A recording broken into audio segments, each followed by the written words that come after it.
বুঝাইতে পারবো না রে বাবা, যদি পাও দুটো আগায় দেও, পায়ে হাত রেখে বলতে আমরা তৈয়ার। কত যে মোহাব্বত করি জানো না রে বাবা। মনটা চায় তোর পাও দুইটা আমার রুমাল দিয়া ভালো করে মুছিয়া দেই, তারপরও চাই তুই জাহান্নামের পথ থেকে ঘুরিয়া মসজিদে ঢুকিয়া যা। তোর মতো যুবক যদি চাকরি করে, নামাজ পড়ে, তুমি কেন পারবা না? আমিও তো তোমার মতো এক যুবক। ও পর্দার অন্তরালের মা, আসেনি মা? আরে পর্দার আড়ালের মা গো, এখানে ওলামায়ে কেরাম, ইমাম, এদের মাও মা, তুমিও মা। এদের মায়ের কপাল কত ভালো। এরে মা, তোমার কি মনে চায় না তুমি একজন আলেমের মা হয়ে কবরে যাও? ওই মায়ের কপাল কত ভালো, যেই মায়ের সন্তানের আজান শুনে মানুষ মসজিদে দৌড়ায়। ওই মায়ের কপাল কত ভালো, যেই মায়ের সন্তানের পেছনে মানুষ নামাজ আদায় করে। ওই মা বাবার কপাল কত ভালো, যেই মা বাবার সন্তানের কাছে মানুষ দোয়ার জন্য দৌড়াইতে থাকে। এরে পর্দার আড়ালের মা, আল্লাহর কাছে তওবা করো, সন্তানকে মানুষ বানায় কবরে যাও। মনে করিও না টুপি পরার কারণে, কোরআন পড়ার কারণে বুঝি সম্মান কমে গেল। আমাদের মাদ্রাসা ঢাকার শহরে ঘুরিয়া ঘুরিয়া দেখো, ডিসি সাহেবের ছেলেও কোরআনের হাফেজ, আর্মি বিডিআর র্যাবের ছেলে কোরআন পড়ে। কারণটা কি? একমাত্র কারণ হলো আল্লাহর মোহাব্বত নিয়ে তারা কবরে যেতে চায়।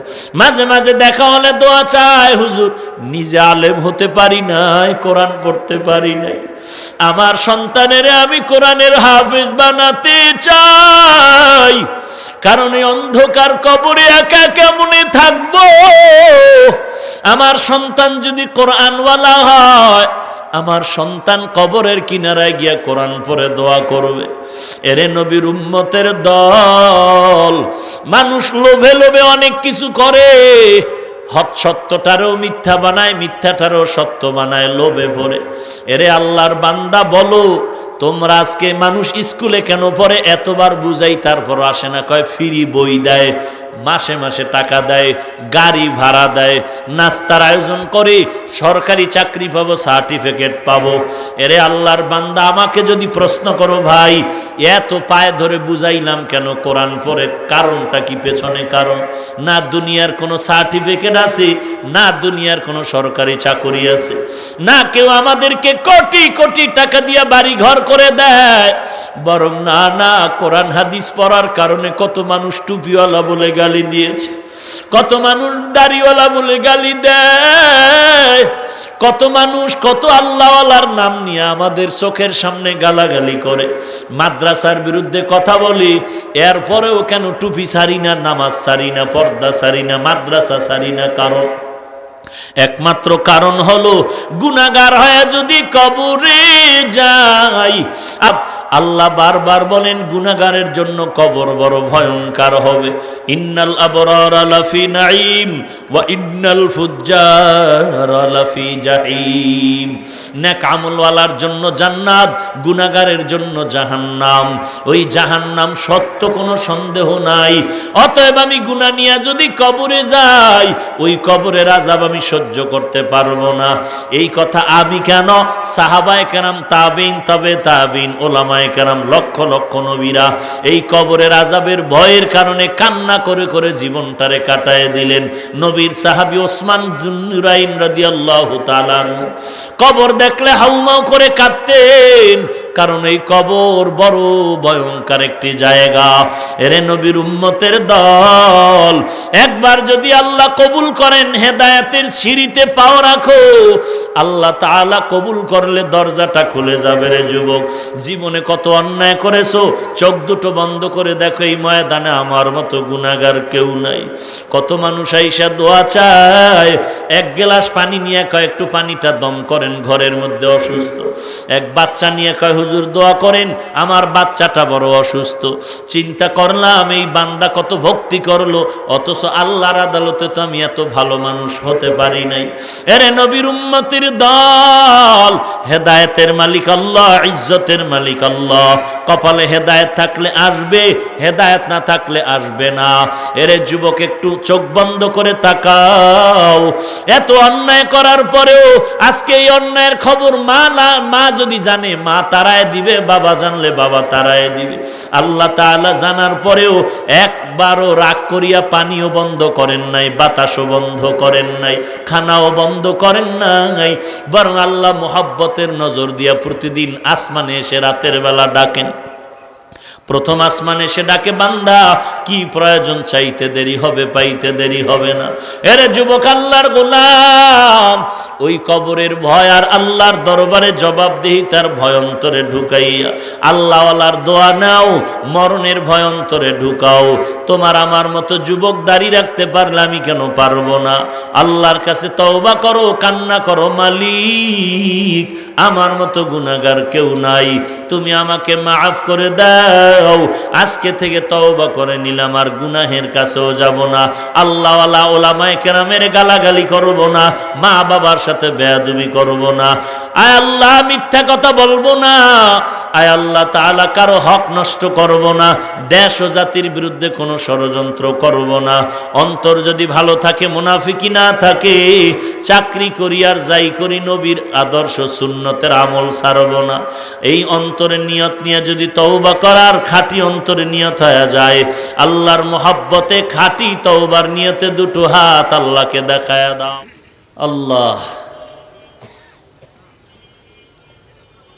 দেশের অবস্থা কি এটা বলার কোনো প্রয়োজন মনে করি না, কিন্তু ঈমান ও আমলের অবস্থা খুবই শোচনীয়। কারণ আমাদের ধর্মীয় লাইনে পরস্পরে যেই দ্বন্দ্ব, হিংস্র আক্রমণ, সার্বজনীন, সবার কাছে আহলে হকের একটা ব্যানার উল্লেখযোগ্য, বিতর্কের ঊর্ধ্বে নাই বললেই চলে। কম বেশি বিতর্ক সব ভিতরে ঢুকতেছে। আল্লাহ হেফাজত করো। এই তাবলিগ নিয়ে এক মহা মুসিবত, যেগুলো সমস্ত ওলামায়ে কেরাম বলতেছেন। তবে অন্যকে উপদেশ দেওয়ার আগে নিজেকেও উপদেশ দেওয়া উচিত। ইয়া আইয়ুহাল্লাযীনা আমানু লিমা তাকুলুনা মা লা তাফআলুন। দুশমনকেও প্রতিহত করার মতো কিছু কৌশল, কিছু আদব এনকারি নয়, তাসলিমিভাবে চেষ্টা করা উচিত। প্রতিপক্ষ বানায় নয়, আপন বানায় তাকে সাইজ করতে হবে। প্রতিপক্ষ না, আপন বানাতে হবে। মাত্র 23 বছর সময়। কত বছর? মাত্র 23 বছরে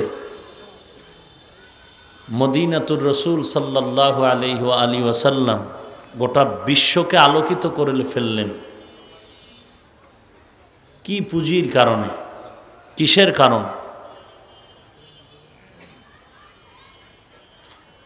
বহু কারণের মূল একটা কারণ হলো রসুল কথা কম বলতেন, কাজ বেশি করতেন।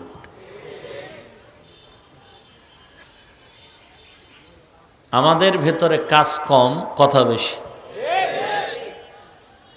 রসুলের মধ্যে কাজ বেশি, কথা। আমাদের মধ্যে কাজ কম, কথা বেশি। আলহামদুলিল্লাহ, কেউ আমার ওয়াজে আসতেও পারে, নাও, কিন্তু কোনো না কোনো মসজিদে তো নামাজ পড়তে যায় মুসলমান হইলে। তো ইমাম যারা আছেন সবাই যদি আল্লাহর মোহাব্বতে আহলে হকের ব্যানারে থাকেন, বিশাল এক খেদমত। এরকম সব ইমামরা ঐক্যমত হয়ে যদি খেদমত করেন, আশা করা যায় অনেক ফায়দা, অনেক উপকার হবে দিনের, ইনশাআল্লাহ। আল্লাহ পাক এই ঐক্য পরিষদকে দিন দিন উন্নতির লাইনে কামিয়াবির দরওয়াজায় যাওয়ার মতো হিম্মত, ধৈর্য, ইখলাস, তৌফিক আল্লাহ পাক দান করুন। আমিন। দোয়া করা উচিত বেশি বেশি। চরমনের সৈয়দ ফজলুল করিম রহমতুল্লাহ আলাই তিনি বলতেন যে আপনাদের সকলের যেই দোয়া দরকার এর থেকে বেশি দোয়া আমি ফজলুল করিমের দরকার। কেন? ইমামে আজম আবু হানিফা রহমতুল্লাহ আলাইহির একটি ঘটনা আছে। আমরা সবাই হানাফি মাযহাবের উম্মত, ওই মাসলাকের, অথচ মানাকিবে আবু হানিফার কোনো আলোচনা নেই।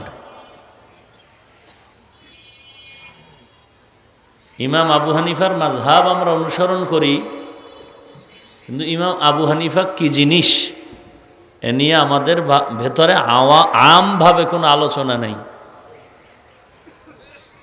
ইমামে আজম আবু হানিফা পথ দিয়ে চললেন,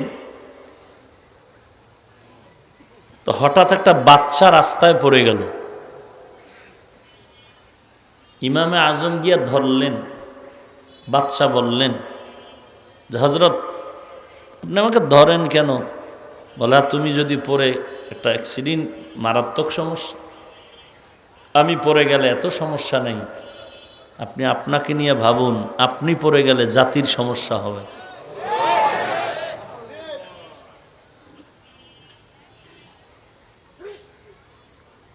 আপনাদের যে দোয়া দরকার তার থেকে আমার দোয়া বেশি দরকার।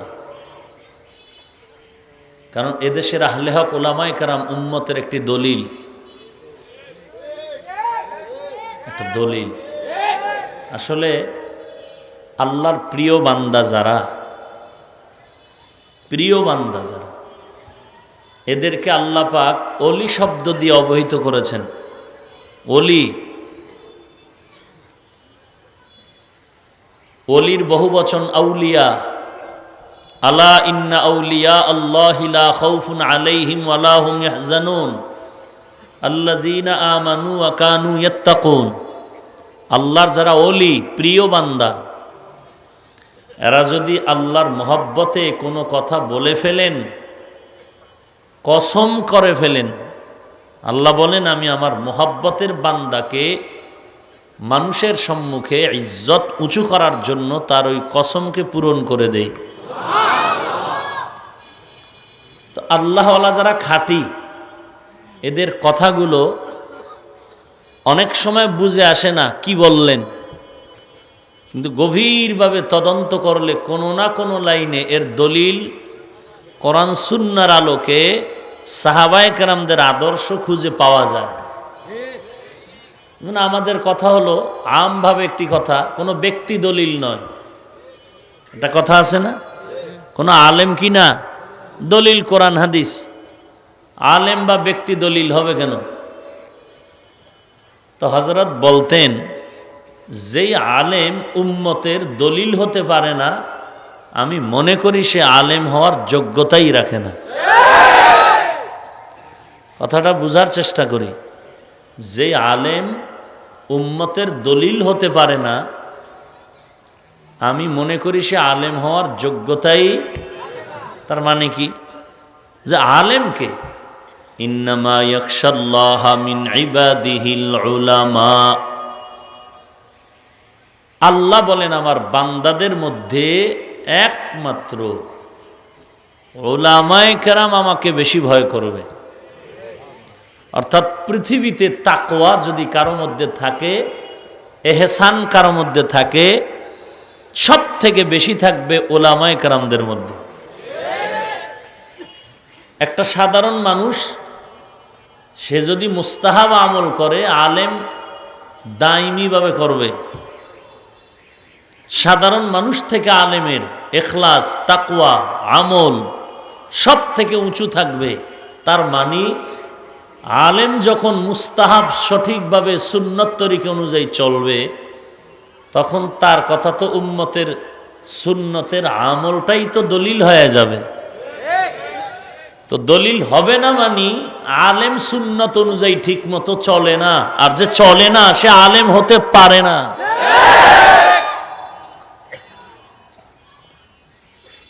আউলিয়ারা কারে উকবা ইখতিয়ার, জাহেলারা কারে দুনিয়া ইখতিয়ার।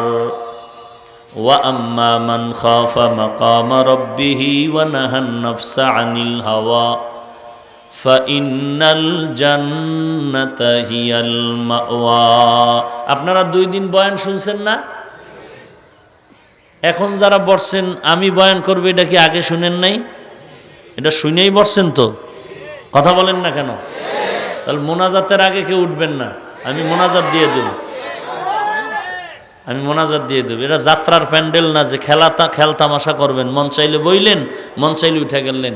কানে ধরে কাউকে এখানে আনা হয়েছে? দয়া করে কে নিয়ে আসছেন? আল্লাহ যে নিয়ে আসছেন এটাকে গনিমত মনে করেন, চালাকি মনে করিয়েন না, গনিমত মনে করেন। মন চাইলে উঠে দৌড় দিল, মাথা নষ্ট পুরা। আমি কোন লাইনে বয়ান করি সবাই জানেন, আমি কে তাও জানেন। যেহেতু বসছেন মোনাজাতের আগে উঠা যাবে না, উঠলেই আমি দোয়া করে দিব।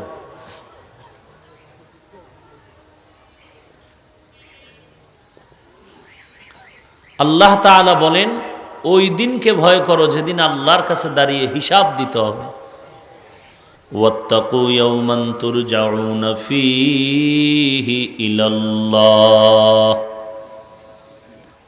ওই দিনকে ভয় করো যেদিন আল্লাহর কাছে সকলকে হাজিরা দিতে হবে, পালাবার কোনো সুযোগ নেই। একদিন আগে পরে সকলকেই আল্লাহর আদালতে হাজিরা দিতে হবে। ওই দিনের ভয় অন্তরে ঢুকাও, গুনাহ ছেড়ে দাও। ওই দিনটা কত বছর পর? আছে কোনো হিসাব? কোনো হিসাব নাই।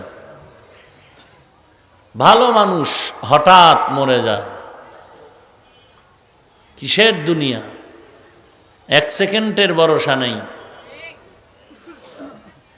আল মাল ওয়াল বানুন জিনাতুল হায়াতিদ দুনিয়া। সম্পদ, সন্তান দুনিয়ার সৌন্দর্য মাত্র। বিউটি পার্লারের সৌন্দর্য, জাম কালাও সাদা হয়ে যায়। কয় বছরের জন্য? কোনো বেইল আছে এই সুন্দরের? হ্যাঁ, দুনিয়াটা এমনই। অনেক স্বপ্ন, অনেক স্বপ্ন, ব্যাখ্যা নাই। হঠাৎ ডাক আসবে, আসবে না? আহা, আল্লাহ বলেন আমার কাছে আসতেই হবে, পালানোর কোনো রাস্তা নেই।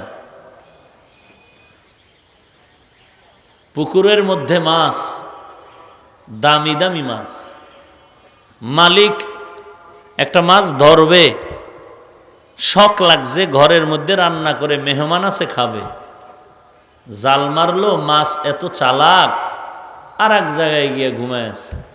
হঠাৎ ঠোঁট উঁচু করে মিস কল দিছে, আমি এই কোনায় আছি। মালিক জাল নিয়ে আবার ওখানে গেল, জাল মারলো, ভেতর থেকে হটলাইনে আর এক জায়গায় গেল। 2-3টা চক্কর লাগায়া মালিকের ঘাম ছুটে গেছে, মাথা গরম হয়ে গেছে। না, কপালে আর এই মাছ নাই। 2-একটা ছোট মাছ নিয়ে যায়, আর বিদায় বেলা একটা হুঁশিয়ারি সংকেত দেয়, মাছ ঘাড় মোটা হয়ে গেছে না, তোকে আমি এই পুকুরে ফেলে তোরে বড় করতে আমার অনেক রাত, অনেক ঘাম, অনেক টাকা, অনেক পরিশ্রম ব্যয় হয়েছে। তোরে যখন এখানে ছাড়ছি না, তুই 1 আঙ্গুল বরাবর একটু লম্বা ছিলি, টিপ দিলে জাগাত সাইজ হয়ে যাইত। এখন ঘাড় মোটা হয়েছে, মাস্তানি করো আমার সাথে। তবে শোন, যতই মাস্তানি করো, করতে থাক, তবে জেনে রাখ এই পুকুর থেকে ভেগে যাওয়ার রাস্তা তোর নাই, আছে? মরণ থেকে যতই পালাও মরণ তোমায় নিবে ঘিরি,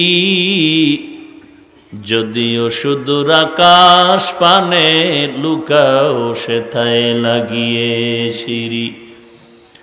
নদী পথে নৌকা চালাও ও মাঝি ভাই, বেলা ডোবার আগে আমিও পার উঠতে চাই।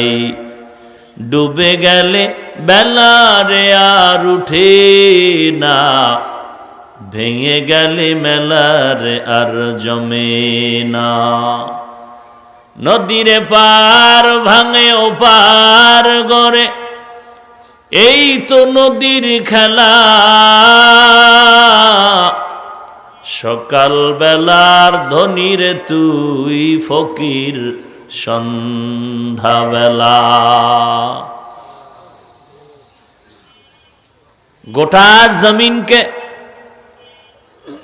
শুধু বাংলাদেশের মতো ছোট্ট একটা দেশ নয়, গোটা জমিনটারে শাসন করেছেন দুইজন, শোষণ করেছিল দুইজন। শাসন হয় ইনসাফের দ্বারা, শোষণ হয় জুলুমের দ্বারা।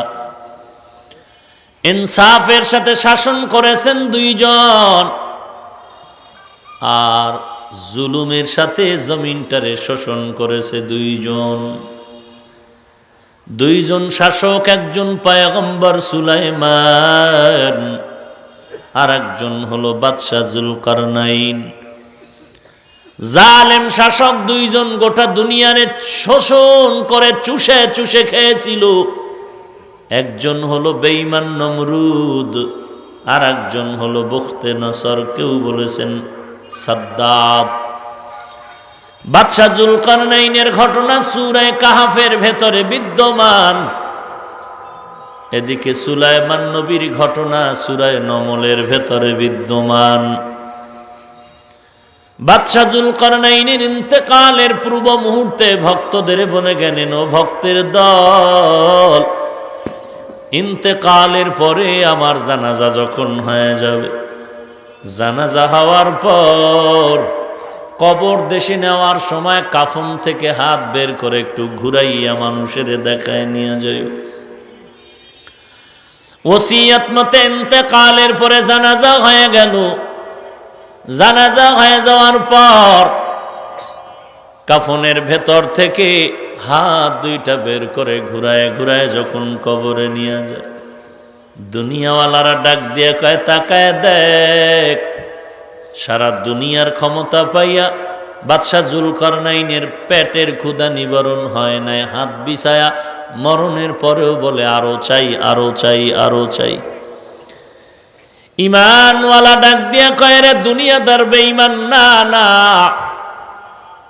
বাদশাহ জুলকারনাইন গোটা দুনিয়ার ক্ষমতা পাওয়ার পর বিদায় বেলা মানুষের জানায়া যায়, একটু তাকায় দেখ, আমি জুলকারনাইন সারা দুনিয়ার ক্ষমতা পাওয়ার পরেও আজ আমি খালি হাতে কবরে রওনা দিলাম, খালি হাতে রওনা দিলাম। বাড়ি পড়ে আছে, বাড়িওয়ালা নাই। গাড়ি পড়ে আছে, গাড়িওয়ালা নাই। বাবার আগে সন্তানের বিদায়, সন্তানের আগে বাবার বিদায়। কিসের বাহাদুরি করো হে মুমিন? কোটিপতির দিকে তাকায় দেখো, আর রিকশার ড্রাইভারের দিকে তাকাও। দুনিয়াতে আসার কাইফিয়াত দুজনার সমান। গরিব বলে ল্যাংটা আসছে, কোটিপতি বলে উলঙ্গ না হয় লুঙ্গি পরে আসছে, ব্যাপারটা এমন নয়। দুনিয়াতে আসার হালাত সবার সমান, আবার বিদায় বেলার হালাতটাও তাকায় দেখো সমান। গরিব রিকশাওয়ালার কবরের কাফন তিনটা, ধনীওয়ালার জন্য দুইটা বেশি নাকি? আহা, হकीकत से तू दुनिया बे खबर है, दुनिया की नुमाइश पर नजर है। नमी गोयम के आज दुनिया जुदा बाश, बाहर कारे के बाशी बा खुदा बाश। जिसते दुनिया अज खुदा गाफिल बुदन, नई कमाशो नकरा हो फर जिंदुजान। এ ফার্সি কবিতা কইলে কি হয়? এটা একটা দোষ, আমার দোষের মধ্যে এটাও কি পায় না, কি করব? যারা শয়তানে ধরে ভাত বাদ দিয়া তামাক বরে, দোষ পায় না। ফার্সি কবিতা কই, এটা একটা দোষ। আর তুই যে বাংলা ঠেলো, এতে কোনো দোষ নাই। দেখতে নারী তার চলন বাঁকা, কথা ঠিক না? কথায় কথায় আইসেই যায়। চরমনার মরহুম সৈয়দ ফজলুল করিম রহমতুল্লাহ আলাই বলতেন, যারা জোরে জোরে জোরে জোরে জিকিরের বিরোধিতা করে, তারা আস্তে জিকিরও করে না। মাকসাদ কি? আসলে জলি জিকিরের বিরোধী না, ওরা মূলত জিকিরেরই দুশ্মন। हकीकत से तो दुनिया बेखबर है, दुनिया की नुमाइश पर नजर है। नमी गोयम के आज दुनिया जुदा बाश, बाहर कारे के बाशी बा खुदा बाश। चिस्ते दुनिया आज खुदा गाफिल बुदन, मैं कमाशो नुकरा हो फर जिंदुजान। आबो दर कश्ती हला के कश्तियास्त, आबो अंदर जीरे कश्ती पुश्तियास्त। এরে আল্লাহর গোলাম, একটা একটা কবিতার অর্থ বললে তো টাইম অনেক। টোটাল গুলো মিলে যেই কথাটা চলতেছিল, ওই কথার উপরেই এই কবিতাগুলো বলা হয়। এটা আমার বাবার লেখা নয় তো, যিনি এই কবিতাগুলো গেয়েছিলেন তিনিও একজন আল্লাহ তাআলার খাস মাজজুব আশিক ছিলেন। আল্লামা জালালউদ্দিন রুমি রহমতুল্লাহ আলাইহি, খুদবা খুদ কা মিলনা শুদ মাওলায়ে রুম, खुद ब खुद का मिलना शुद मौलाए रूम, ता गुलामे शम्स तबरीजी नशूद। নিজে নিজেই রুমি আল্লামা জালালউদ্দিন রুম হতে পারে না, রুমের সম্রাট হতে পারেননি। আর একজন আল্লাহওয়ালার পেছনে জীবনটাকে বিলীন করে দিয়েছেন। এজন্য আমি এটাকে এভাবেই বলি, নিজেকে যদি বড় বানাতে চাও, বড়দের কদমে নিজেকে বিলীন করে দাও। নিজেকে যদি বড় বানাতে চাও, বড়দের কদমে নিজেকে বিলীন করে দাও। মেটা দো আপনা হস্তি কো, अगर कुछ मर्तबा चाहो, के दाना खाक में मिलकर गले गुलजार होता है। আহারে কেমনে বুঝাই, সব ওলামায়ে কেরাম।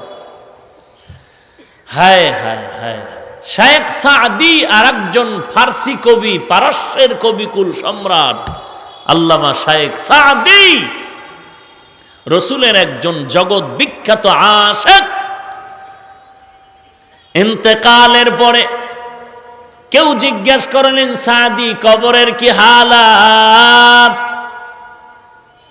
বলে, আমার রসুলের ইশকের নমুনা আমার জবান থেকে বের হওয়ার কারণে আমি রসুলের রওজায় গিয়ে আল্লাহর নবীর ইশকে আমি কবিতা পড়েছিলাম আরবি। ওই কবিতার বরকতে আল্লাহ আমাকে মাফ করে দিয়েছে। কেমন কবিতা আল্লাহ খুশি, যে কবিতা সারা দুনিয়ার মানুষের মুসলমানের জবানে চালু হয়ে গেছে।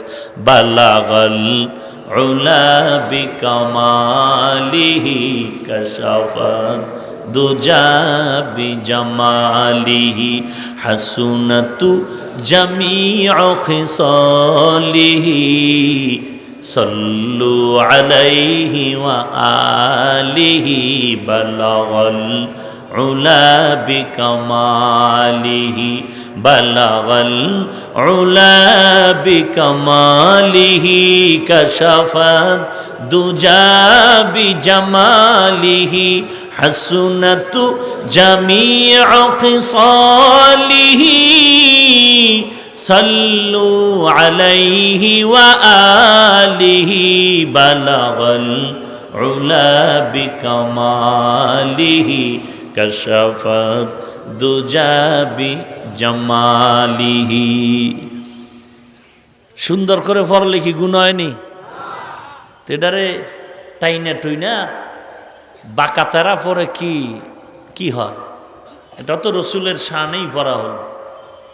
তো রসুলের শানে দরুদ পড়লে সওয়াব, কবিতা পড়লে সওয়াব, মন মতো না একটা লাইন আছে? হ্যাঁ, এ নিয়ে ধুম কিলাকিলি, ঠিক না? আমি সেদিনও বলেছিলাম ঢাকার এক প্রোগ্রামে যে কেন আমরা দরুদ শরীফ পড়ি না? বাংলাদেশের মাদ্রাসাগুলোতে যারা হাদিসের কিতাব পড়াচ্ছেন বারবার পড়তেছেন ক্বালান নবী সাল্লাল্লাহু আলাইহি ওয়া আলিহি। এদের মতো দরুদ শরীফ পৃথিবীতে কেউ পড়ে না। আর তুমি বিড়িও টানো আর বঙ্গোপসাগরের ঢেউও মারো সাল্লাল্লাহ কয়া। মামার বাড়ির হালুয়ানি রসুলের দরুদ পড়বা, চোখের পানি পড়বে, গুনাহ মাফ হয়ে যাবে। দরুদে টান মারে আর বামে দেয় যে জিলাপি ঠান্ডা হইল না গরম। রসুলের দরুদ তো হাঁটতে চলতে উঠতে বসতে সব সময়, নাকি শুধু দাঁড়াইয়া? শুধু দাঁড়াইয়া যদি রসুলের দরুদ পড়ে তাহলে রসুলের দরুদের মান কমায় দিল। কারণ রসুলের দরুদ তো সব সময়। বলুন তো, এক বেচারা উজু করে ঘুমায় গেল, বালিশে শুয়ে শুয়ে রসুলের দরুদ পড়ে, কোন আলেম বলেন তো সওয়াব হবে না? কথা বলেন তো, দরুদে টান দিলি দাঁড়াইতে হবে নাকি? কথা বলেন না কেন? তাহলে তো সারা জিন্দেগি আশেকের দাঁড়াইয়েই থাকতে হবে।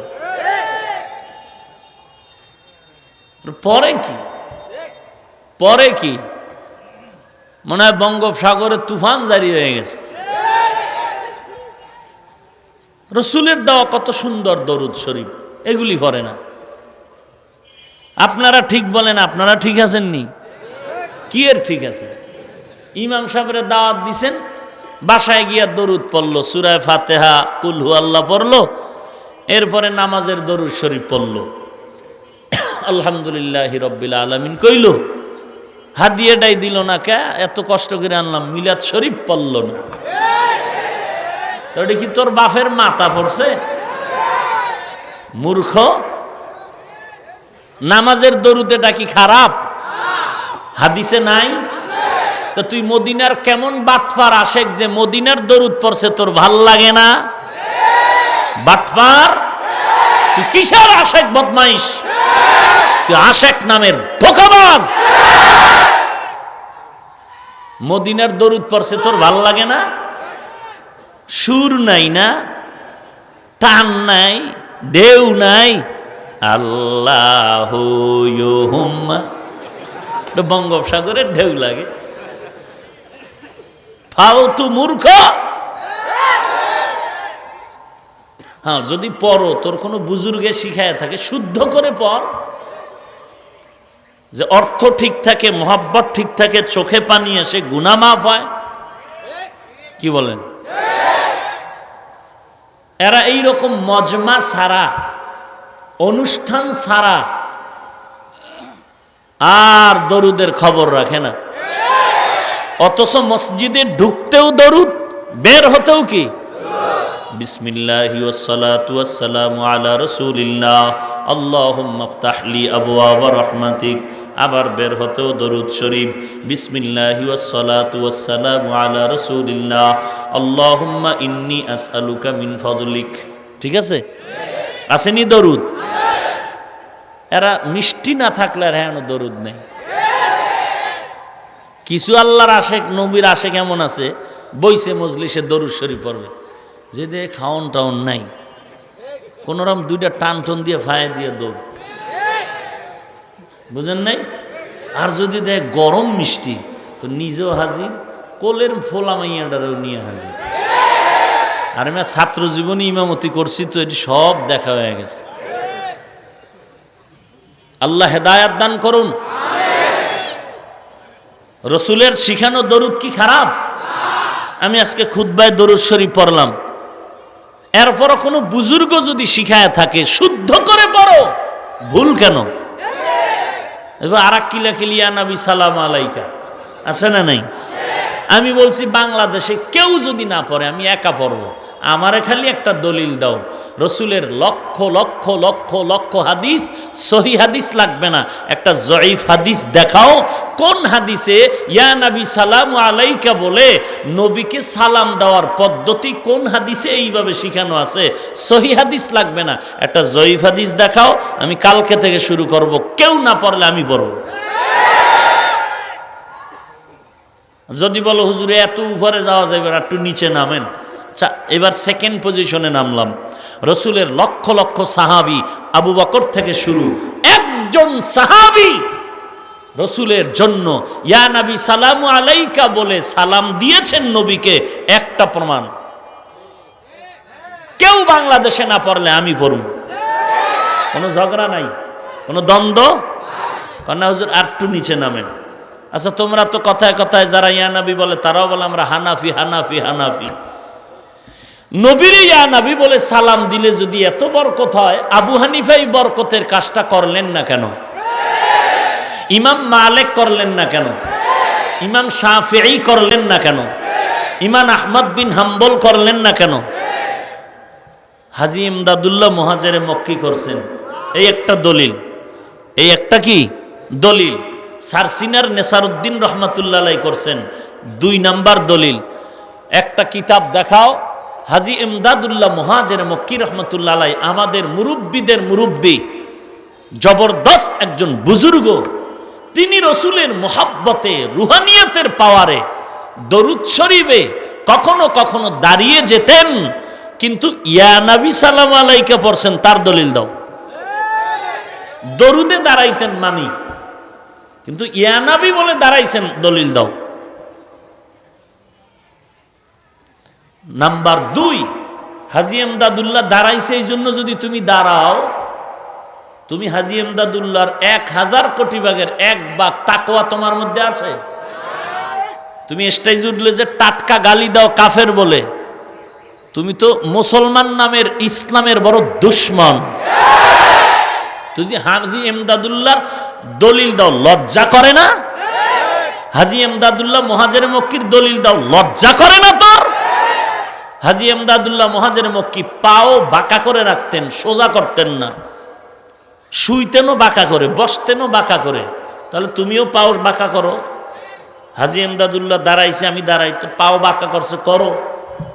কারণ তিনি পাও বাঁকা করতেন কেন?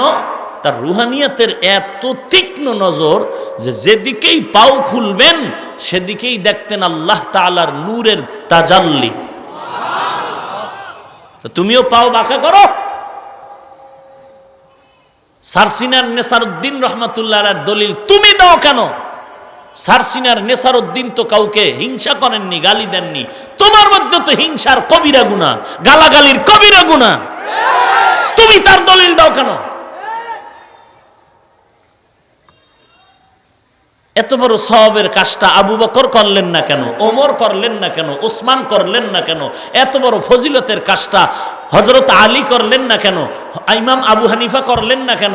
ইমাম শাফিঈ করলেন না কেন? আর এ নিয়ম আমাদের ওলামায়ে কেরাম করে না। এই জন্য কয় কাফের কাফের কাফের। চিন্তা করেন, অথচ স্পষ্ট হাদিস শরীফের মধ্যে মিশকাত শরীফ 2য় খণ্ড 403 পৃষ্ঠা বাবুল কিয়াম স্পষ্ট রসুলের খাদেম 10 বছরের আনাস রাদিয়াল্লাহু তাআলা আনহু তিনি বলেন, রসুলকে সম্মান করার পদ্ধতি আমরা যতটুকু ভালো জানি আমাদের থেকে কেউ বেশি ভালো জানে না। অতএব আমি রসুলের 10 বছরের খাদেম আনাস বলতেছি, আমরা কখনো রসুলকে দাঁড়ায়া সম্মান করিনি। কেন? রসুল এটাকে অপছন্দ করতেন। তাহলে রসুলকে দাঁড়াইয়া সম্মান করাটাকে অপছন্দ করলে যদি আমরা তাবলিগ চরমনাই দেওবন্দি কাফের হই, আগে ফতুয়া দে রসুলের 10 বছরের খাদেম আনাস কি হবে? মিশকাতের হাদিস দলিল দে, ফতুয়া দে, রসুলের 10 বছরের খাদেম আনাস রাদিয়াল্লাহু তাআলা আনহু কি হবেন? এরপরে আর এক হাদিস রসুল বলেন, মান সাররাহু আইয়াতামাসসালা লাহু রিজালু কিয়ামান ফালইয়াতাবাওয়া মাকআদাহু মিনান নার। কোন মানুষ যদি দাঁড়াইয়া মানুষকে সম্মান করাটাকে খুব আনন্দ মনে করে, তার ঠিকানা যেন জাহান্নামে বানায় নেয়। স্পষ্ট যেখানে নিষেধ আছে তুমি সেখানে বলো কাফের হয়ে গেছে।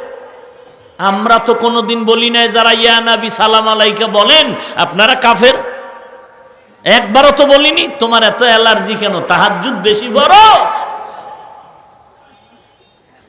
আমরা তো পাস করলি মাথায় দিয়ে অন্য টুপিওয়ালাকে গালি দেইনি, দেখলে সালাম দেই। তোমার এত অ্যালার্জি কেন পাস করলি নিয়া? আমরা তো কওমিতে পরে কোনোদিন আলিয়াকে গালি দেইনি, স্কুলের বিরুদ্ধে বলিনি। তুমি কওমিকে গালি দাও কেন? কি সমস্যা তোমার? জঙ্গি হয়, তোর বাপেও জঙ্গি, তোর মাও জঙ্গি, তোর 14 গোষ্ঠী জঙ্গি, তোর 14 গোষ্ঠী জঙ্গি, তোর কবরওয়ালারাও জঙ্গি।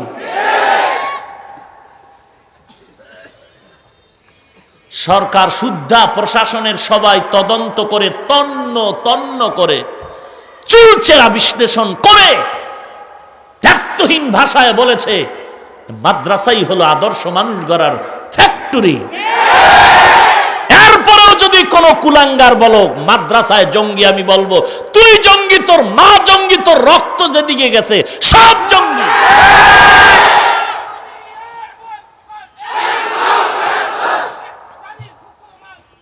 ভাইয়ের আমার, কি এক অপবাদ, কি এক অপবাদ, কি এক অপবাদ। আল্লাহ কুদরতের হাতে আমাদের ঈমান আমল মাদ্রাসা হেফাজত করুন। রাগ করতেছেন? গালি দিছি কাউরে? আল্লাহ আমাদেরকেও মাফ করে দিন।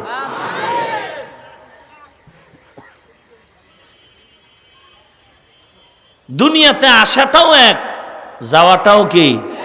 हकीकत से तो दुनिया बेखबर है, दुनिया की नुमाइश पर नजर है। দুনিয়ার আসার হালাতটাও এক, যাওয়ার হালাতটাও এক। কবরের সাইজটা ধনী জনার জন্য, ধনী যারা তাদের এক হাত লম্বা বেশি গরিবের থেকে, না সমান? এরে আল্লাহর গোলাম, দুনিয়ার আসার হালাতটাও এক, যাওয়ার হালাতটাও এক, কবরের সাইজটাও এক, কাফনের হালাতটাও এক। সবাই মাটি চাপা দিয়া যখন বিদায় নিবে, দুইজন ফেরেশতা কবরের মধ্যে আসবে প্রশ্ন করার জন্য। 3টা প্রশ্ন করবেন।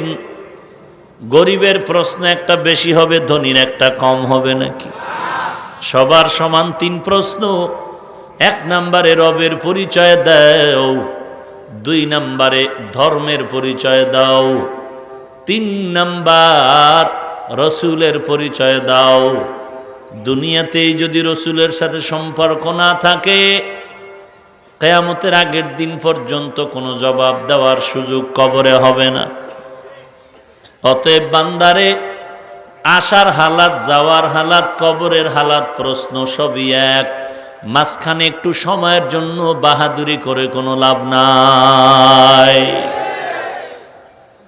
وَأَمَّا مَنْ خَافَ مَقَامَ رَبِّهِ وَنَهَى النَّفْسَ عَنِ الْهَوَى فَإِنَّ الْجَنَّةَ هِيَ الْمَأْوَى। এই বাহাদুরি মাঝখানের সময়টা, বাহাদুরি করার কারণটা কি? একমাত্র আল্লাহর দরবারে জবাবদেহিতার ভয় নাই।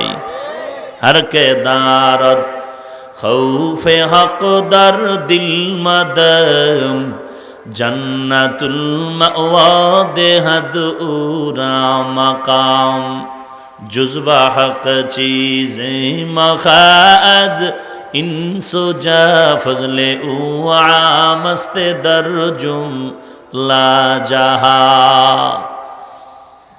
হযরত আলী রাসূলের পার্শ্বে দাঁড়ানো এক ইহুদি আমার নবীকে প্রচন্ড ভাষায় বেয়াদবানা গালি আর গালি। ইসলামের বিধান হলো নবীরে যদি কেউ গালি দেয়, কোনো তওবা নাই, সুপারিশ নাই, জাগায় তারে জবাই করে ফেলো। আরে নবীর উম্মতের দল, বাংলাদেশের ভেতরে কত অপরাধীর ফাঁসি হয়, আমার নবীর দুশ্মনের ফাঁসি কেন হয় না? এরে আশিক রাসূলেরা কোথায়? তুমি আমার নবীর এত আশিক, বলো সব অপরাধীর ফাঁসি হলো, নবীর দুশ্মনের ফাঁসি কেন হলো না? তোমার পীরের কিছু বললেই মাথা গরম, তোমার নেতারে বললে মাথা গরম, লাঠি মিছিল করো। যেই বেঈমান আমার নবীরে বলল দাড়ি ছাগলের মতো, কেন তাদের বিরুদ্ধে মাটি লাঠি মিছিল করলা না? যেই বেঈমান বলল আমার নবী একজন সন্ত্রাসী নবী, যেই বেঈমান বলল আল্লাহর কোরআন পুরান হয়ে গেছে, পাল্টানো দরকার, তুমি যদি ভুয়া আশেক না হইয়া আসল রসুলের আশেক হইতা, লাঠি মিছিল নিয়ে রাস্তায় নেমে বলতে রে বেঈমান আল্লাহর কোরআন কোনোদিন পাল্টানো হবে না, বরং তোদের মতো বেঈমানগুলোরে পাল্টায়া জমিন পবিত্র করা হবে। আয় বেরাদার দূরে বাস জিয়ারে বদ, ইয়ারে বদ বদ তরবুয়াদ মারে বদ, মারে বদ তন হাতরাবার যেই জানাত, ইয়ারে বদ বর জানে ইমানত জানাত, ইয়ারে বদ রদ তোরা সোয়ে জাহিম, ইয়ারে নেকু গিরে আল্লামা শাইখ সাদির ঘটনা টানছিলাম। কত বড় একজন বুজুর্গ, রসুলের মোহাব্বতের এক পরিচয় নাজাত পেয়ে গেল। একদিন তিনি গোসলখানায় ঢুকলেন, গোসলখানায় ঢুকে দেখে মিশকের ঘ্রাণ পাওয়া যায়। কিসের থেকে মিশকের ঘ্রাণ? আল্লাহর ওলি ডানে বামে তাকায়, কিছুই দেখে না, কোনো আতরের ডিব্বাও নাই, কোনো কিছুই নাই। হঠাৎ করে দেখে একটা ফুলের গাছ, একটা মাটির চাকা পড়ে আছে। মাটির চাকা নাকের সামনে নিয়ে দেখে এই মাটির থেকেই ফুলের ঘ্রাণ পাওয়া যায়। আল্লামা শাইখ সাদি তার ফার্সি ভাষায় কবিতার আকারে বললেন, গলে খুশবু এদার হাম্মামে রুজিদ, রসিদ আজ দস্তে মাহবুবে বদস্তম বদু গুফতম কে মিশকে ইয়া আবিরি কে আজতম বগুফতামান গলে না চিজ বুদম ওয়ালে लेकिन मुद्दते बागल नशुस्ताम जमाले हम नशीदर मन असुर कोर वगर नामन हुमा खकम के हंसता। माटी हाथे निया बोलेन, ओ माटी तुई मिशको नाकि आतुरदा, তোর থেকে এত কেন ঘ্রাণ? মাটি বলো এত ঘ্রাণ তোমার ভেতরে কেন? একদাস নামের আদারে বসিয়া হেরিল মাটির ঢেলা, হাতে নিয়া শুকিয়া দেখিল রয়েছে সুবাস মেলা। কহিল তাহারে কস্তুরী তুমি, অগ তুমি কি আতর দাও, তোমার গায়েতে সুবাসে ভরা, ওগো তুমি কি গুলিস্তা। মাটি জবাব দিয়া বলে, কহিল সব কিছু আমি নহি, আমি অতি নিচু মাটি, ফুলের সাথে থাকিয়া তাহার সুবাসে হইলাম খাঁটি। মাটি বলে, আমি আতর দাও না, মিষ্কু না, আম্বর না, তো এত ঘ্রাণ কেন? বলে, একটা ফুলের গাছের গোড়ায় থাকার কারণে এই ফুলের অ্যাকশনটা আমার ভেতরে চলে আসলো। আল্লামা সাদি বলেন, ওরে মানুষ, একটা মাটি যদি ফুলের গাছের গোড়ায় থাকার কারণে মাটির মধ্যে ফুলের ঘ্রাণটা প্রবেশ করে, মাটিটা সুবাসে মুখরিত হয়ে যায়, একজন মানুষ পথহারা মথহারা জাহান্নামের এক পথিক বান্দা যদি আল্লাহওয়ালার সাথে মিলিত হও, তার সোহবতে থাকলে কেন তুমি আল্লাহওয়ালা হবা না? সোহবতে লে তোরা লে কুনা, সোহবতে তো লে তোরা তো লে কুনা থেকে জমানা, সোহবতে বা আউলিয়া বেহতারা জসদ সালে তাআত বেরিয়া, মাইলে মোমেন সোয়ে মোমেন মিশাওদ, মাইলে কাফের সোয়ে কাফের মিশাওদ। এরে নবীর উম্মতের দল, আমি মাঝে মাঝে বাংলা উদাহরণ দিয়া বলি, রে বাবা, একটা ভালো কদু গাছের ক্ষেত অথবা ভালো ফসলি জমির মধ্যে মাঝে মাঝে দেখছেন নি জুতা টানায়? কেন? বরকত বেশি হবে এই জন্য।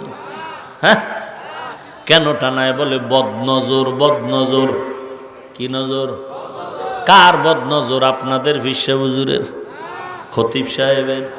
না না, একটা ছোট্ট বাচ্চা কোলে নিয়ে বলে, হুজুর একটু দম করে দেন। কেন? বলে খায় না, ঘুমায় না। কেন? বলে বদনজর। কি নজর?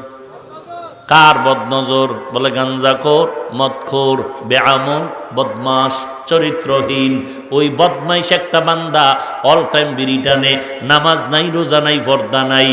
এর যদি একটা নজরে গাছের মধ্যে ফলের মধ্যে ফল বন্ধ হয়ে যায়, ক্ষেতের মধ্যে ফসল বন্ধ হয়ে যায়, একটা বাচ্চার দিকে বদনজর দিলে যদি অসুস্থ হয়ে যায়, রসুলের হাদিস বলেন বদনজর এটা হক, এটা সত্যি, এটা বিশ্বাস করা যায়।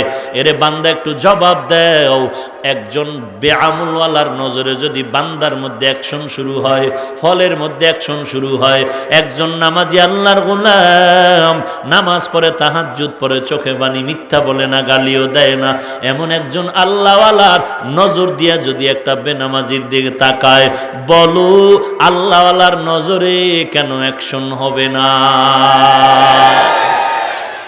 ওইটা বুঝে এইটা বুঝে না, এগুলোর জন্য ফিডা ছাড়া কোনো দলিল নাই।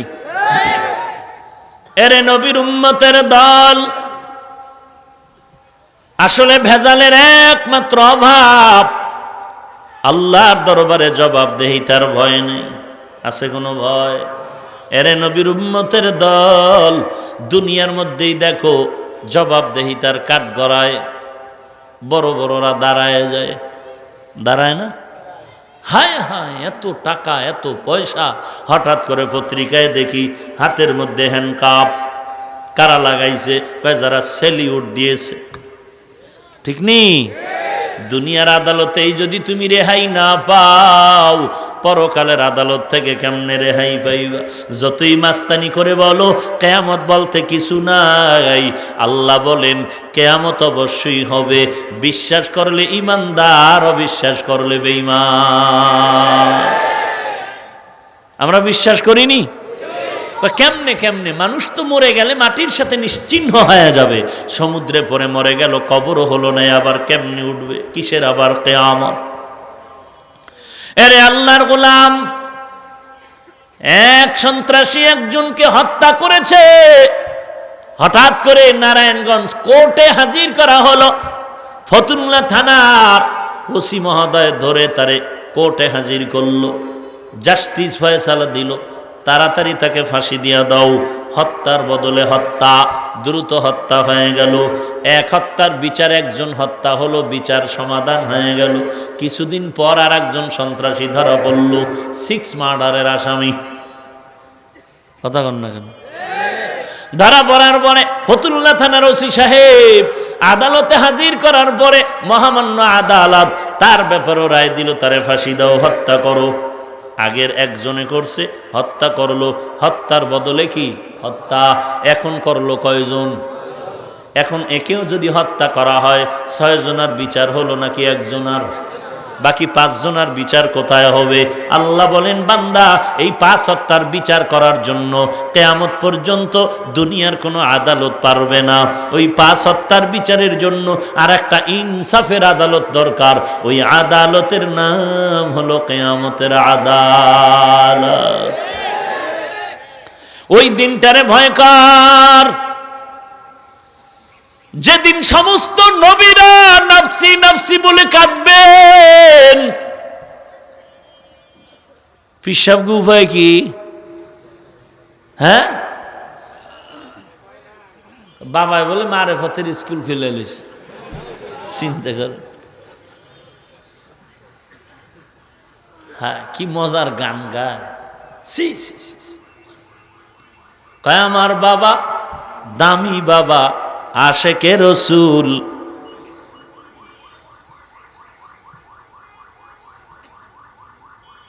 এই সমস্ত গান গায়ে বলে আমার বাবায় মারেফতের স্কুল খুলে আসছে, ওখানে যাও, মেয়ে নিয়ে যাও, যা পারো নিয়ে যাও, কপাল ঠান্ডা হয়ে যাবে, জান্নাত রেডি হয়। এক বাবায় কয়, আমি যদি তোদের জান্নাতে নিতেই না পারি তো আমি কিসের ফির?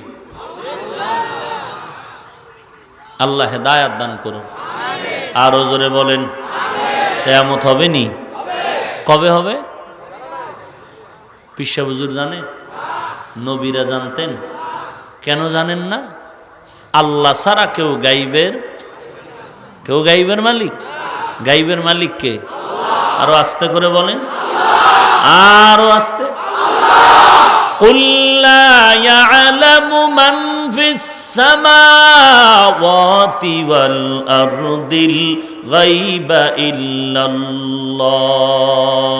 হে নবী, উম্মতের জানায়া দেন, আসমান জমিনের বাসিন্দা কেউ গাইব জানে না, একমাত্র গাইবের মালিক হলেন আল্লাহ। আরো জোরে বলেন, কোন নবীরাও গাইব? নবী জুতা পরিধান করে নামাজে দাঁড়ায় গেলেন। নামাজে দাঁড়াবার পর নামাজের মাঝখানে জুতা মোবারক খুলে ফেললেন, পেছনে সাহাবায়ে কেরাম খুলে ফেললেন। নামাজ আনতে নবী বললেন, ও সাহাবায়ে কেরাম আপনারা জুতা খুললেন কেন? নবী আপনি খুলছেন এজন্য আমিও খুলেছি। বলে আমি তো খুলছি, ওজোর আছে। আমরা তো জানি না কিসের ওজোর। নবী বলেন, জিবরাইল আমিন আসিয়া বলে আমার জুতার মধ্যে নাকি নাপাক লেগে আছে, এই জন্য আমি জুতা খুললাম। নাপাক লেগে আছে জিবরাইল বলার আগে আমি জানতাম না, কারণ কি? আমি নবী গাইবের ইলম রাখি না। ভাইরা আমার, নামাজ নাই, রোজা নাই, পর্দা নাই, দাড়ি নাই, টুপি নাই, সুদের ব্যবসা করে, এ নবীর গায়েব লয়ে কিলাকিলিতে ব্যস্ত। হ্যাঁ, বাপের নাম নাই, সানগাজির বেয়াই। আল্লাহ হেদায়াত দান করুন। নিজে দাড়ি নাই, টুপি নাই, নামাজ নাই, কোনো অসুবিধা। ইমামের ভাগরি না থাকলেই বিপদ। আয় হায় হায় হায়। ওয়া আম্মা মান খাফা মাকাম রাব্বিহি ওয়া নাহান নাফসা আনিল হাওয়া ফাইন্নাল জান্নাতা হিয়াল মাওয়া। হর কে দারদ খৌফে হক দার দিল মদম জান্নাতুল মাওয়া দেহদ উরা মাকাম। এরে নবীর উম্মতের দল, আল্লাহর ভয় অন্তরে ঢুকাও, কারণ ওই দিনটা বড় ভয়ঙ্কর দিন হবে। দুনিয়াতে যারা একটু দামি চেয়ারে বসার পর একটা ভাষণ দেয় জাতির উদ্দেশ্যে, আল্লাহর আদালতটা কেমন হবে? বলে ওই দিন মানুষকে আল্লাহ আবার কেমনে সজাগ করবে, এটি তো কিছুই নাই। নাই এর মধ্যে মানুষ আল্লাহ কেমনে বানাইবে? এক ফোঁটা নাপাক পানির থেকে ও আদম সন্তান তোমাকে যদি আল্লাহ নাই এর থেকে হা বানাইতে পারেন, কাইফা তাকফুরুনা বিল্লাহি ওয়া কুনতুম আমওয়াতা ফাআহইয়াকুম সুম্মা ইউমীতুকুম সুম্মা ইউহয়ীকুম সুম্মা ইলাইহি তুরজাউন।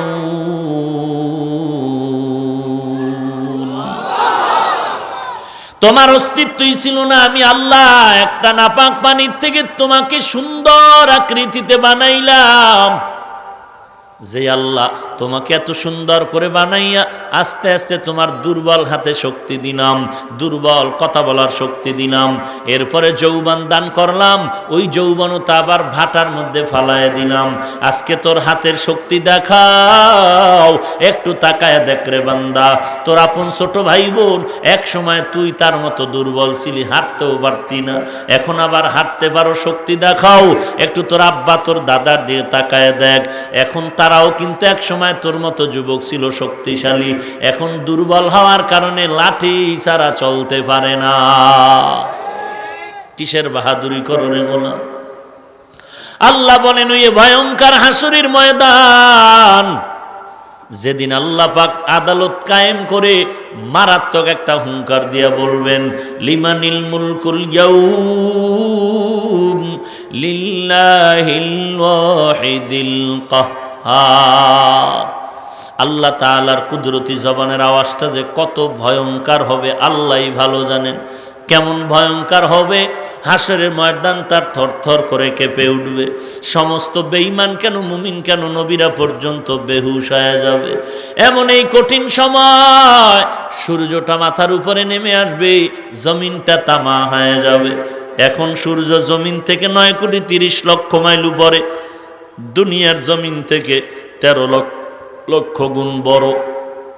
দিনের বেলা ছিল, রাতের বেলা নাই, এরপরও ঘাম রাতের বেলা এত গরম কেন? আল্লাহ তাআলা বলেন হাসরের ময়দানে সূর্য মাথার উপরে নেমে আসবে। পয়গম্বর বলেন এই সূর্য মাথার উপরে আসার পর এখন 9,30,00,000 মাইল উপর থেকে একটা মুখ জমিনের দিকে দেওয়া আছে।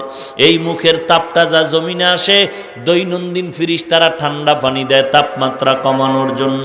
বাকি অংশের তাপটা ডাইরেক্ট জমিনে আসে না, ওই সূর্যের বহু নিচে একটা পাতলা গ্যাসের আবরণ আছে, কোটি কোটি ছিদ্রওয়ালা।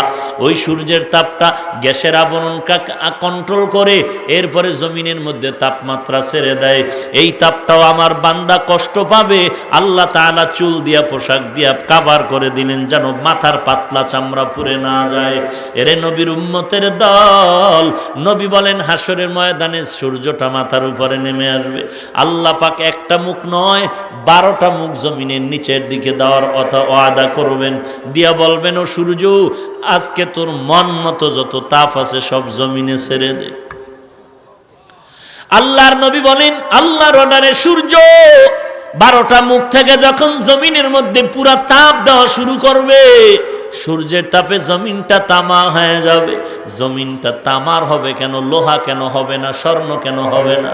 বলে তামার মধ্যে যে গুণটা আছে এই গুণটা লোহার মধ্যে নাই, স্বর্ণের মধ্যেও নাই। স্বর্ণের এক অংশ গরম হলে বাকি অংশ গরম হয় না, লোহার এক অংশ গরম হলে বাকি অংশ গরম হয় না। তামা এমন একটা গুণের জিনিস, এক অংশ যদি গরম হয় পুরা অংশটাই মুহূর্তে গরম হয়ে যায়। আল্লাহ তাআলা ইনসাফের বিচার করবেন। আল্লাহ তাআলা সূর্য দিয়ে জমিনটা তামা বানাবেন। বেঈমান না ফরমান মুমিন বেহুশ হয়ে যাবে, আল্লাহর নবীরা পর্যন্ত বেহুশ হয়ে যাবে।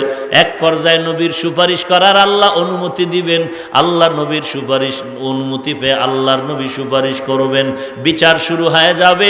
ফজরের পরে বিচার শুরু, জোহরের আগে বিচার শেষ। আল্লাহ তাআলা বিচার শুরু করার আগে আরেকটা হুঙ্কার দিবেন।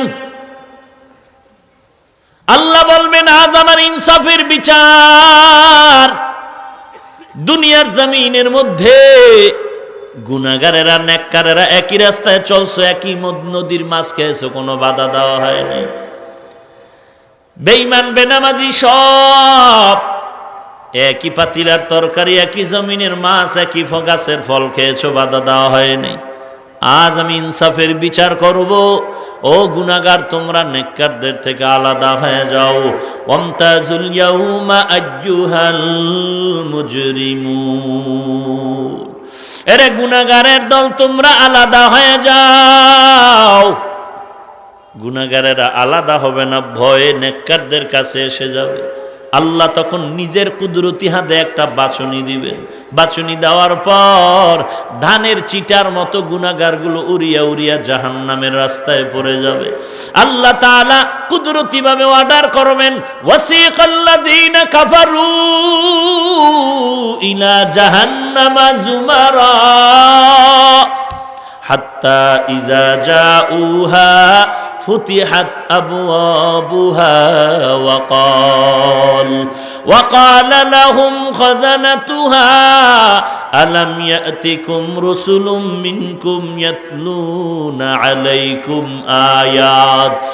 আয়াতি রাব্বিকুম ওয়া ইউনযিরুনাকুম লিকাআ ইয়াউমিকুম হাযা ক্বালু বালা ওয়ালাকিন حقت كلمة العذاب ولكن حقت كلمة العذاب على الكافرين। আল্লাহ পাক বলবেন, এদের জাহান্নামের শিকল লাগায় দাও। আল্লাহর এমন রাগের মেজাজ হয়ে যাবে, আল্লাহ রাগান্বিত মেজাজ নিয়ে বলবে, জাহান্নামের শিকল লাগায় দাও। জাহান্নামের রাস্তায় যখন নিবে, জাহান্নামের ফেরেশতারা বলবে, তোমাদের কাছে কি কোরআনের তেলাওয়াত করে বয়ান করে নাই? আল্লাহর পক্ষ থেকে রাসূল যায় নাই? তখন বলবেন, বালা, হ্যাঁ গেছিল, মানো নাই কেন? অহংকারী করেছি, সত্য কথাটাকে আমরা জেনে শুনে প্রত্যাখ্যান করেছি। আল্লাহ তাআলা বলবেন, আজকে কোনো জায়গা নাই, পালাবার কোনো জায়গা নাই, জাহান্নামের মধ্যে ঢুকায়া দাও। আজকে মজাটা বুঝায়া দাও, লা ইয়ামুতু ফিহা ওয়ালা ইয়াহইয়া। এমন এক আযাব শুরু হয়ে যাবে, ওখানে মরণও হবে না, মৃত্যু নাই, জীবিত নাই। আরে আল্লাহর বান্দা, আল্লাহ পাকের নবী বলেন, ওই আযাবের কথা ভয় করো। ভয় করিয়া যদি গুনাহ ছেড়ে দাও, আমি আল্লাহ তোমাকে জান্নাতুল মাওয়া দান করব, শান্তির ঠিকানা। এরে পর্দার অন্তরানের মা, এরে যুবক আল্লাহর গোলাম, ও ব্যবসায়ী ভাই, আজকে তোমার কাছে কথাটা মজা লাগলো না রে ভাই? এত পায়ে হাত ধরে উলামায়ে কেরাম বুঝায়, তাবলীগ ওয়ালারা বুঝায়, নামাজ পড়ো, পর্দা করো। আলেমদেরকে তুমি উপহাস করে তাড়ায় দাও। আলেমরা কত কথা বলে, সব কথা মানার কোনো দরকার নাই। অন্ধকার কবরে গেলে বুঝবা কোরআনের কথা কতটা বাস্তব। এরে নবীর উম্মতের দল, যারা একবার বুঝতে পেরেছে আল্লাহর মোহাব্বতে তারা তওবার দরজায় ফিরে আসছে। এরে নবীর উম্মতের দল, যুবক এমন কোনো অপরাধ নাই যে অপরাধ করে নাই। অপরাধ করে করে জীবনটারে শেষ পর্যায়ে নিয়ে হাজির হয়ে গেল। রাতের বেলা ঘুমের বিছানায় দুইটা পিস্তল দুই পকেট থেকে বের করে বিছানায় রাখলো, ঘুমাইয়া যাবে, ফ্রেশ হয়ে গেল। হঠাৎ করে অন্তরের মধ্যে দাগ, কে যেন একটা ধাক্কা দিয়ে বলল, রে যুবক, কয়দিন আর বাহাদুরি করবি? হঠাৎ করে যুবকের মাথাটা গরম হয়ে গেল। আসলেই তো আমার ডানে বামে কত বন্ধু বান্ধবেরা ছিল, এক এক করে সবাই চলে গেল। এরে যুবক আল্লাহর গোলাম, চোখ দুটো বন্ধ করে দেখ, খেলার মাঠে কত বন্ধু ছিল, আড্ডা দিয়েছো, আজকে অনেকেই নাই। লেখাপড়ার জীবনে কত বন্ধু ছাত্র ভাই নিয়ে আড্ডা দিলাম, আজকে অনেকেই নাই। কর্মজীবনে কত বন্ধু নিয়ে চললাম, আজকে অনেকেই দুনিয়া থেকে চলে গেল। একদিন তোমার আমার ডাক আসবে, পালানোর কোনো উপায় নাই। তবে চোখ দুটো বন্ধ করে দেখ, কি রেখে দমিনে যাচ্ছ, কবরে কি নিয়ে যাচ্ছ। এরে যুবক আল্লাহর গোলাম, কত বিনয়ের সাথে পায়ে ধরে ধরে বলি, বাবা টুপি পর, নামাজ পড়, নবীর আদর্শের মালাটা গলায় লাগা। নিজে টুপি তো পরলা না, বরং উল্টা আমার পেছনে গিয়া সমালোচনা শুরু করছে। অথচ তোর ডানে বামে তাকায় দেখ, তোমার মতো যুবক স্কুলে পড়ে এক ওয়াক্ত নামাজও বাদ দেয় না, তুমি আমাকে জবাব দাও বাবা, তুমি কেন নামাজ পড়তে পারো না? তোমার মতো যুবক কৃষি কাজ করে, ড্রাইভারি করে, নামাজ বাদ দেয় না, তুমি কেন পারো না রে যুবক ভাই? তোমার মতো যুবক তাকায় দেখো, নদীতে কাজ করে, নামাজ বাদ দেয় না, তুমি কেন পারবা না রে বাবা বলো? তোমার মতো যুবকরা আবার পুলিশ বিডিআরের চাকরি করে আজকে নামাজ ছাড়ে না, তুমি কেন পারবা না? তোমার মতো যুবক কোটি টাকার ব্যবসা করে, একটা টাকাও হারাম খায় না, বলো বাবা তুমি কেন পারবা না? না পারার কারণ আর কিছুই না, একমাত্র কারণ আল্লাহর দরবারে জবাবদিহিতার ভয় নাই। রহমাতুল লিল আলামিনকে ইহুদি বেঈমান গালি দেয়, নবীর সাহাবী হযরত আলী পাশে দাঁড়ায়া দাঁড়ায়া শুনতেছে। নবীরে গালি দিলে তার আইন হলো তারে জাগায় হত্যা করে ফেল। হযরত আলীর মেজাজ গরম হয়ে গেল, ধাক্কা দিয়া মাটিতে ফালায় বুকের উপরে বসলো। হযরত আলী তরবারিটা টেনে বের করেছেন, বেঈমান নবীর দুশমনের গলা কেটে ফেলবে। ইহুদি বেঈমান এত চালাক, ওই মাটিতে পড়িয়া হযরত আলীর চেহারা মোবারকে থুথু নিক্ষেপ করল। হযরত আলী দ্রুত বান্দাটারে ছেড়ে দিয়া চলে গেলেন। ডাক দিয়া কয়, রে নবীর সাহাবী আলী, তুমি আমার বুকের উপরে বসছো, আমারে জবাই করবা। নবীরে গালি দিলাম এই জন্য, আমি তোমার চেহারায় থুথু নিক্ষেপ করলাম, তোমার রাগ আরো বেশি উঠবে, আমারে আরো বেশি মারবা, কিন্তু ছেড়ে দিয়া চললা কারণটা কি? হযরত আলী বলেন, আল্লাহর কাছে জবাবদিহিতার ভয়ে ছেড়ে দিলাম। বলে সেটা কেমন? বলে এতক্ষণ তুমি থুথু মারার আগে আমার রাগটা ছিল নবীর মুহাব্বতের রাগ, যখন তুমি আমার থুথু মারছো তখন আমার মেজাজটা ভিতরগত নফসের গরমে গরম হয়ে গেছে। এই মুহূর্তে যদি তোমারে হত্যা করি, রসুলের মুহাব্বতে হবে না, হবে নিজের নফসের ঝাল মিটানো। এই জন্য পারলাম না, কারণ আল্লাহর আদালতে আমি জবাব দিতে হবে, বড় ভয় লাগে। দুনিয়ায় যত কষ্ট করব, আল্লাহর আদালতে আসামির কাঠগড়ায় দাঁড়াতে চাই না। এরে নবীর উম্মতির দল, অথচ নবীর 10 জন সাহাবা, এর মধ্যে একজন আলীও আছেন, জান্নাতের টিকিট হাতের মধ্যে রেডি আছে। এরপরও জিন্দেগির মধ্যে এত ভয়, এখানে একজন আল্লাহর বান্দাও নাই যে যার জান্নাতের টিকিট পাওয়া গেছে। পাইছেন নি? পাইছেন? কেউ পান নাই? আলেমরা তো আমরা কেউ পাই নাই, আপনারা পাইছেন নি? যারা মোটামুটি একটু টাইটুই লাগায় চলেন, পান নাই? হ্যাঁ, আবারও ভালো করে এখন পান নাই? তো আলেমরে গালি দেন কেন? মাস্তানি করেন, মাস্তানি করেন। আলেমরে কত গালি দিছেন? এর 100,000 ভাগের 1 ভাগ দিলেও তো আপনি সহ্য করতে পারতেন না। আলেমের দুর্বল মনে করছেন? দুর্বল না, বেদ্যবি করি না, দুর্বল না।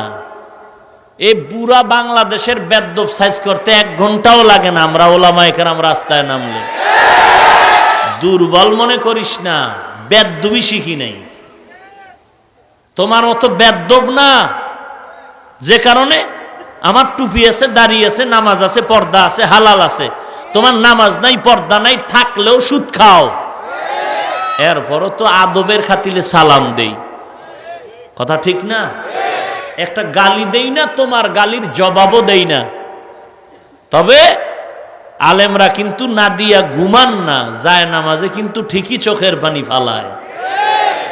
সাইজ হইতে খোদার গজব আসতে 1 মিনিটও লাগবে না। তওবা করো তাড়াতাড়ি, তওবা করো। তোর 14 গোষ্ঠী যদি জীবনটারে তাবলিগে কাটাও, তারপরও ওলামায়ে কেরামের মর্যাদার সমান হবে না। আলেমরা তাবলিগ করে না তো কে করে তাবলিগ? এই জমিনে তাবলিগ টিকিয়ে রেখেছে ওলামায়ে কেরাম। আল্লাহ হেদায়েত দান করুন। এত চালাক কেন? এত হিংসা কেন? এত গালাগালি কেন? শুরুতেই বলেছি, কই আমি লম্বা জামা পরেছি, অন্য পোশাকওয়ালাকে তো গালি দেই না, দেখলে তো সালাম দেই। তোমার জিহ্বাটা এত উল্টা পাল্টা কেন? কারণটা কি? মায়ের পেট থেকে পড়িয়া 5 বছরের মাথায় কোরআন হাদিসের গবেষণার কেন্দ্রে ঢুকেছি। আজও এই কেন্দ্র নিয়ে এই কাজ করে যাচ্ছি দিন রাত 24 ঘন্টা।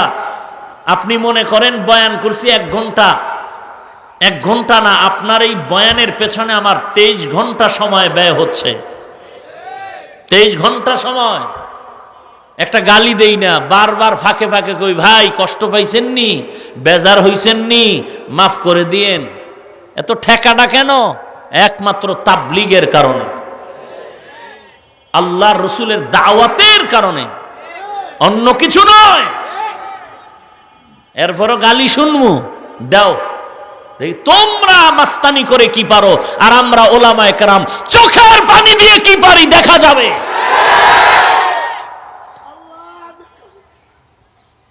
وَأَمَّا مَنْ خَافَ مَقَامَ رَبِّهِ وَنَهَى النَّفْسَ عَنِ الْهَوَى فَإِنَّ الْجَنَّةَ هِيَ الْمَأْوَى। এরে যুবক, বুঝাইতে পারবো না রে বাবা, যদি পাও দুটো আগায় দেও, পায়ে হাত রেখে বলতে আমরা তৈয়ার।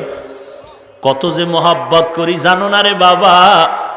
মনটা চায় তোর পাও দুইটা আমার রুমাল দিয়া ভালো করে মুছিয়া দেই, তারপরও চাই তুই জাহান্নামের পথ থেকে ঘুরিয়া মসজিদে ঢুকিয়া যা। তোর মতো যুবক যদি চাকরি করে, নামাজ পড়ে, তুমি কেন পারবা না? আমিও তো তোমার মতো এক যুবক। ও পর্দার অন্তরালের মা, আসেনি মা? আরে পর্দার আড়ালের মা গো, এখানে ওলামায়ে কেরাম ইমাম, এদের মাও মা, তুমিও মা। এদের মায়ের কপাল কত ভালো। এরে মা, তোমার কি মনে চায় না তুমি একজন আলেমের মা হয়ে কবরে যাও? ওই মায়ের কপাল কত ভালো, যেই মায়ের সন্তানের আজান শুনে মানুষ মসজিদে দৌড়ায়। ওই মায়ের কপাল কত ভালো, যেই মায়ের সন্তানের পেছনে মানুষ নামাজ আদায় করে। ওই মা বাবার কপাল কত ভালো, যেই মা বাবার সন্তানের কাছে মানুষ দোয়ার জন্য দৌড়াইতে থাকে। এরে পর্দার আড়ালের মা, আল্লাহর কাছে তওবা করো, সন্তানকে মানুষ বানায় কবরে যাও। মনে করিও না টুপি পরার কারণে, কোরআন পড়ার কারণে বুঝি সম্মান কমে গেল। আমাদের মাদ্রাসা ঢাকার শহরে ঘুরিয়া ঘুরিয়া দেখো, ডিসি সাহেবের ছেলেও কোরআনের হাফেজ, আর্মি বিডিআর র্যাবের ছেলে কোরআন পড়ে। কারণটা কি? একমাত্র কারণ হলো আল্লাহর মোহাব্বত নিয়ে তারা কবরে যেতে চায়। মাঝে মাঝে দেখা হলে দোয়া চায়, হুজুর নিজে আলেম হতে পারি নাই, কোরআন পড়তে পারি নাই, আমার সন্তানের আমি কোরআনের হাফেজ বানাতে চাই। কারণ এই অন্ধকার কবরে একা কেমনে থাকবো? আমার সন্তান যদি কোরআনওয়ালা হয়, আমার সন্তান কবরের কিনারায় গিয়া কোরআন পড়ে দোয়া করবে। এরে নবীর উম্মতের দল, মানুষ লোভে লোভে অনেক কিছু করে, সত্যটারও মিথ্যা বানায়, মিথ্যাটারও সত্য বানায় লোভে পড়ে।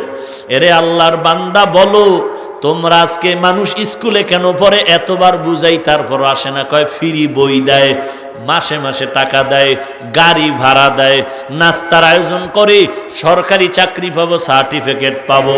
এরে আল্লাহর বান্দা, আমাকে যদি প্রশ্ন করো, ভাই এত পায়ে ধরে বুঝাইলাম কেন কোরআন পড়ে, কারণটা কি? পেছনে কারণ না দুনিয়ার কোনো সার্টিফিকেট আছে, না দুনিয়ার কোনো সরকারি চাকরি আছে, না কেউ আমাদেরকে কোটি কোটি টাকা দিয়ে বাড়ি ঘর করে দেয়, বরং না না কোরআন হাদিস পড়ার কারণে কত মানুষ টুপিওয়ালা বলে গালি দিয়েছে, কত মানুষ দাড়িওয়ালা বলে গালি দেয়, কত মানুষ কত আল্লাহওয়ালার নাম নিয়ে আমাদের চোখের সামনে গালাগালি করে, মাদ্রাসার বিরুদ্ধে কথা বলি, এরপরেও কেন টুপি ছাড়ি না, নামাজ ছাড়ি না, পর্দা ছাড়ি না, মাদ্রাসা ছাড়ি না? কারণ একমাত্র কারণ হলো গুনাহগার হয়ে যদি কবরে যাই, আল্লাহ বারবার বলেন গুনাহগারের জন্য কবর বড় ভয়ঙ্কর হবে। ইন্নাল আবরারা লাফি নাঈম ওয়া ইন্নাল ফুজ্জারা লাফি জাহিম। নেক আমলওয়ালার জন্য জান্নাত, গুনাহগারের জন্য জাহান্নাম। ওই জাহান্নাম সত্য, কোনো সন্দেহ নাই। অতএব আমি গুনাহ নিয়ে যদি কবরে যাই, ওই কবরের আযাব আমি সহ্য করতে পারবো না। এই কথা আমি কেন, সাহাবায়ে কেরাম, তাবিন, তবে তাবিন, ওলামায়ে কেরাম, লক্ষ লক্ষ নবীরা এই কবরের আযাবের ভয়ের কারণে কান্না করে করে জীবনটারে কাটায় দিলেন। নবীর সাহাবী ওসমান যুন্নুরাইন রাদিয়াল্লাহু তাআলা আনহু কবর দেখলে হাউমাউ করে কাঁদতেন, কারণ এই কবর বড় ভয়ঙ্কর একটি জায়গা। এরে নবীর উম্মতের দল, একবার যদি আল্লাহ কবুল করেন, হেদায়েতের সিঁড়িতে পাও রাখো, আল্লাহ তাআলা কবুল করলে দরজাটা খুলে যাবে। রে যুবক, জীবনে কত অন্যায় করেছো, চোখ দুটো বন্ধ করে দেখো, এই ময়দানে আমার মতো গুনাহগার কেউ নাই। কত মানুষ আইসা দোয়া চায়, এক গ্লাস পানি নিয়ে কয় একটু পানিটা দম করেন, ঘরের মধ্যে অসুস্থ। এক বাচ্চা নিয়ে কয় হুজুর দোয়া করেন, আমার বাচ্চাটা বড় অসুস্থ। চিন্তা করলাম এই বান্দা কত ভক্তি করলো, অথচ আল্লাহর আদালতে তো আমি এত ভালো মানুষ হতে পারি নাই। এরে নবীর উম্মতের দল, হেদায়েতের মালিক আল্লাহ, ইজ্জতের মালিক আল্লাহ। কপালে হেদায়েত থাকলে আসবে, হেদায়েত না থাকলে আসবে না। এরে যুবক, একটু চোখ বন্ধ করে তাকাও। এত অন্যায় করার পরেও আজকে এই অন্যায়ের খবর মা যদি জানে, মা তারায় দিবে, বাবা জানলে বাবা তারায় দিবে। আল্লাহ তাআলা জানার পরেও একবারও রাগ করিয়া পানিও বন্ধ করেন নাই, বাতাসও বন্ধ করেন নাই, খানাও বন্ধ করেন নাই, বরং আল্লাহ মুহাব্বতের নজর দিয়া প্রতিদিন আসমানে এসে রাতের বেলা ডাকেন। প্রথম আসমানে এসে ডাকে, বান্দা কি প্রয়োজন, চাইতে দেরি হবে, পাইতে দেরি হবে না। এরে যুবক, আল্লাহর গোলাম, ওই কবরের ভয় আর আল্লাহর দরবারে জবাবদিহিতার ভয় অন্তরে ঢুকাইয়া আল্লাহওয়ালার দোয়া নাও, মরণের ভয় অন্তরে ঢুকাও। তোমার আমার মতো যুবক দাঁড়িয়ে রাখতে পারলে আমি কেন পারবো না?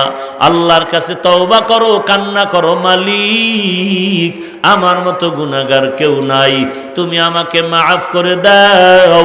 আজকে থেকে তওবা করে নিলাম, আর গুনাহের কাছেও যাব না। আল্লাহওয়ালা ওলামায়ে কেরামের গালাগালি করব না, মা বাবার সাথে বেয়াদবি করব না। আয় আল্লাহ, মিথ্যা কথা বলবো না। আয় আল্লাহ তাআলা, কারো হক নষ্ট করব না, দেশ ও জাতির বিরুদ্ধে কোনো ষড়যন্ত্র করব না। অন্তর যদি ভালো থাকে, মুনাফিকি না থাকে, চাকরি করি আর যাই করি, নবীর আদর্শ সুন্নতের আমল ছাড়ব না। এই অন্তরের নিয়ত নিয়ে যদি তওবা করার খাঁটি অন্তরে নিয়ত হয়ে যায়, আল্লাহর মহব্বতে খাঁটি তওবার নিয়তে দুটো হাত আল্লাহকে দেখায় দাও। আয় আল্লাহ, সবার হাত কবুল করে নেন, আমাদের তওবা কবুল করে নেন, তওবার উপরে মজবুত হয়ে চলার মতো তৌফিক দান করেন, আমিন। আলহামদুলিল্লাহি রাব্বিল আলামিন, والصلاة والسلام على سيد الأنبياء والمرسلين وعلى آله وأصحابه أجمعين يا أرحم الراحمين يا أرحم الراحمين يا أرحم الراحمين رب ارحمهما كما ربياني صغيرا رب ارحمهما كما ربياني صغيرا اللهم إنك عفو تحب العفو فاعف عني ও দয়ার মালিক, কুদরতের নজর দিয়ে তাকায় দেখেন আল্লাহ, ঈদগাহ মাঠের পেছনে বিশাল কবরস্থান। আয় আল্লাহ, আপনার কত বান্দারে কবরস্থানের ভেতরে আছে, তাদের আওলাদ